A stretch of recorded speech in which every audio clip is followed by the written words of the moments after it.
Hello, hello, j'espère que vous allez bien. J'étais en train de lire le message d'une abonnée, d'une maman, comme la plupart des mamans, dépassée par les milliers de rôles et de tâches qu'elle a à faire par jour.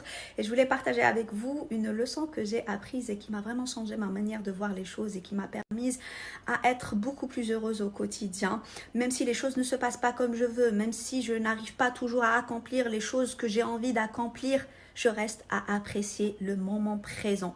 Et ça, c'est d'accepter que la vie, c'est des périodes et qu'aucune période ne dure éternellement. Ces belles périodes, tout va bien, ça ne dure pas éternellement.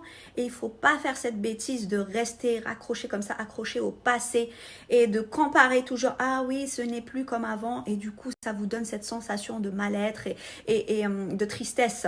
Et c'est pareil pour les mauvaises saisons, les saisons difficiles, les périodes où tout va mal. Ça ne dure pas éternellement. Et pour mieux traverser et mieux vivre cette nouvelle période, aussi inconfortable et difficile qu'elle soit, il faut savoir l'accueillir, l'accepter et surtout se réadapter le plus tôt possible à cette nouvelle réalité. Parce qu'il faut garder en tête que nos vies changent continuellement, nos responsabilités changent et nos priorités changent. Du coup, à chaque fois, il faut qu'on s'arrête un moment et on dit, ok, cette période de ma vie, eh ben oui, on s'arrête et on dit, cette période de ma vie, on va arrêter les stories parce que c'est toi la plus importante. Attendez, je il faut reconnaître quand il y a une nouvelle période dans votre vie et surtout revoir ce qui est important à ce moment-là, pendant cette période. Qu'est-ce qui est important? Ça ne veut pas dire que ça va durer éternellement, c'est juste maintenant.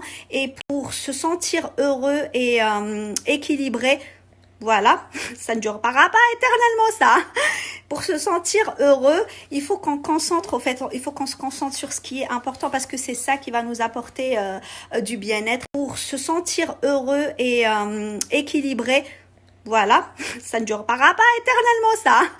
Pour se sentir heureux, il faut qu'on concentre, il faut qu'on se concentre sur ce qui est important parce que c'est ça qui va nous apporter du bien-être. Va vous apporter de la joie quand vous vous concentrez sur les choses les plus importantes maintenant, pendant cette période de votre vie. Et il faut savoir dire non à ce qui n'est pas important pour ne pas se saturer. Et quand on dit non à quelque chose, ça ne veut pas dire que c'est forever. C'est juste que maintenant, pendant cette période de ma vie, ce n'est pas important. Plus tard, une autre période de ma vie, je vais me concentrer sur ça.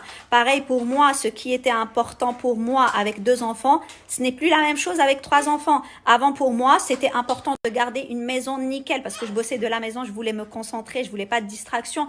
Maintenant, ce qui est important au niveau genre propreté autour de moi et environnement, parce que c'est important, c'est juste de garder au maximum, plus ou moins, une cuisine et un salon propre, ça me suffit. Quand j'ai vraiment envie de travailler là, par exemple, il y a mon mari qui va venir garder Ali à l'après-midi, j'ai trouvé une solution. Je sors, en même temps, moi, ça me détend et en même temps, je bosse de dehors et je peux me concentrer dans la planiche. Donc, je vais y aller la voir.